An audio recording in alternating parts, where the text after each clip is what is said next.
Hello everyone, my name's Matthew and welcome to Breakdown. Today we're going to be building and reviewing the Porsche 911 GT3R Rexy AO racing car. This set was released on January 1st, 2026 and is set number 42224. This LEGO set is designed after the AO Racing Porsche 911 GT3R Rexy car sporting the famous T-Rex livery. The set has 1,313 pieces and retails for $190 Canadian, $150 US, or roughly 140 euros. The outside of the box shows this beautiful photo of the car on a racetrack, and the back of the box features some of the play features and a graphic of what the car actually looks like in real life. Now, opening up the box, we get the instruction manual, tires, an unnumbered bag, stickers, and 9 individual bags. Now, I did notice when taking out the contents of the box that the stickers and the manual are just loosely put in the box. They're not in any type of envelope. So I noticed that my stickers and my manual are actually slightly crumpled in the top corner. So we start off this set by building bag number 1. And you'll notice that steps 9 and 10 and steps 13 and 14 are critical that we get right. We need to build them a certain way for the engine to work properly. This bag finishes off with completing the suspension, the rear axle, and basically everything underneath in the engine area. Opening bag 2 allows us to now start building the air jack system and the steering. You can see that later on in bag 2, the air jack system is fully functioning and we can start to pick the car up. Likewise, the hand of God steering is completed and ready to connect with the front of the car. Bag 3 focuses on developing the front of the car, the front axle and suspension, and also getting the steering working properly and fully. Now, it's really important that we pay attention to steps 147 and 150 in the instruction manual, as this will allow us to properly set up the gearing so that when the steering is straight, the steering wheel is also straight.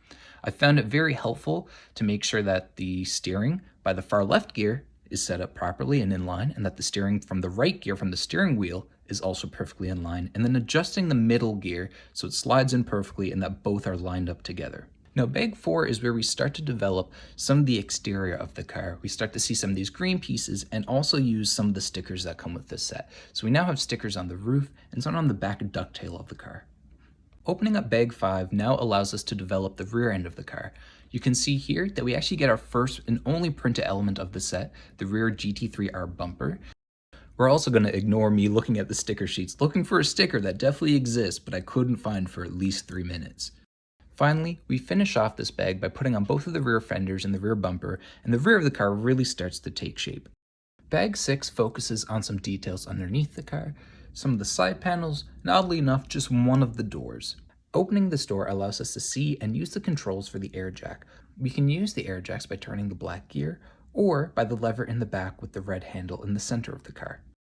In bag 7, we build the first and only seat in the car, which is very accurate to the real car, and we also put on the rear diffuser and exhaust. Opening bag 8, we now build the huge rear wing for the car. We also build the front hood, which has a lot of really cool stickers, and when we flip it over, it even comes with a prop to keep the hood up. We also put together the front dash in this step. We get this lovely instrumentation cluster showing what gear we're in and some other details, the GT3R logo, and some other similarities to what the actual race car would have. To end this step, we put in some of the flexible elements to get the roof line and the front windshield and the A-pillars all looking right. In bag 9, which is the last bag of the set, we put on the front wheel arches, as well as the front grille with the famous Rexy teeth. To finish off this set, we put the wheels on the rims, and we put these elements in to give it that center lock race wheel look. And just like that, this build is done. All right, everybody, we've officially finished this build. It was a blast to put together. I had a lot of fun. But now let me give my review. Let's take a few minutes to talk about the things that I liked and the things that I disliked and more. All right, so the first thing I like about this set is the actual body styling, how they've designed this set to look so much like the actual race car.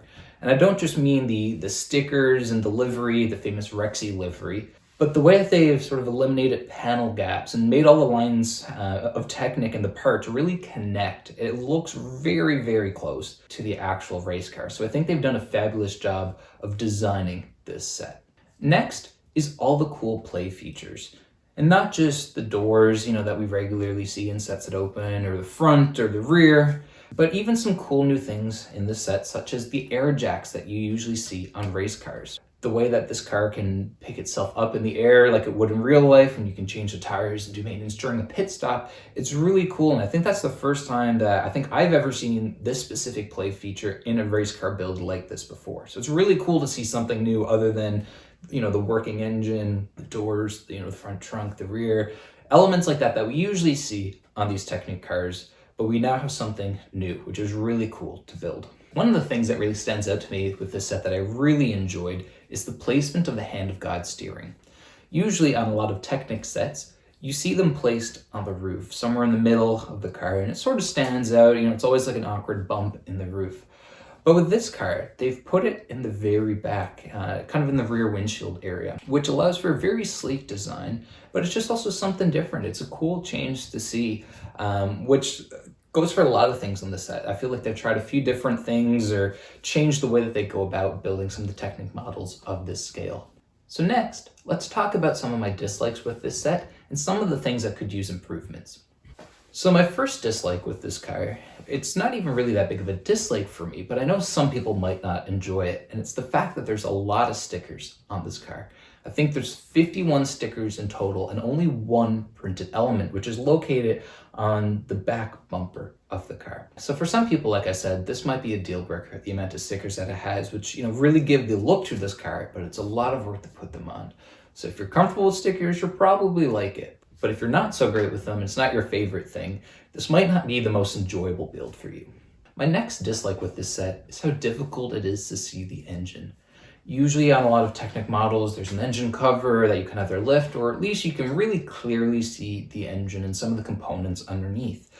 But in this model, all the elements in the back are fixed, and the engine is buried pretty deep in the car. So unless you flip it upside down or look very carefully through this back window area, you can't really see the engine and the motion and all the cool stuff that is happening underneath. So it would have been really nice to have some sort of a opening engine compartment of sort, or just more of a view of the engine. My final dislike with this set is actually with the instruction manual and the stickers.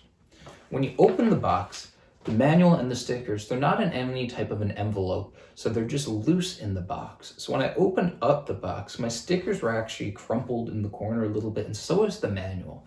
Did it affect the build at all? No, absolutely not. The stickers were okay, you know, there's a little bend in one. But you often see in sets of this dollar amount and its general Technic sets that the booklets come in a type of envelope that you can open up that keeps everything from being buckled and just keeps everything together and packaged well. So it really would have been nice with a set like this to see the sticker sheets and the instruction booklet in an envelope or something to keep it safe.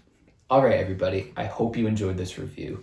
If you did, like the video, subscribe, even comment down below, what's your review of this set? Do you have it yourself? Do you enjoy it? What do you like or dislike? I'd love to hear from you. I'm Matthew from Brick Breakdown. I hope you enjoyed this video. I'll see you next time.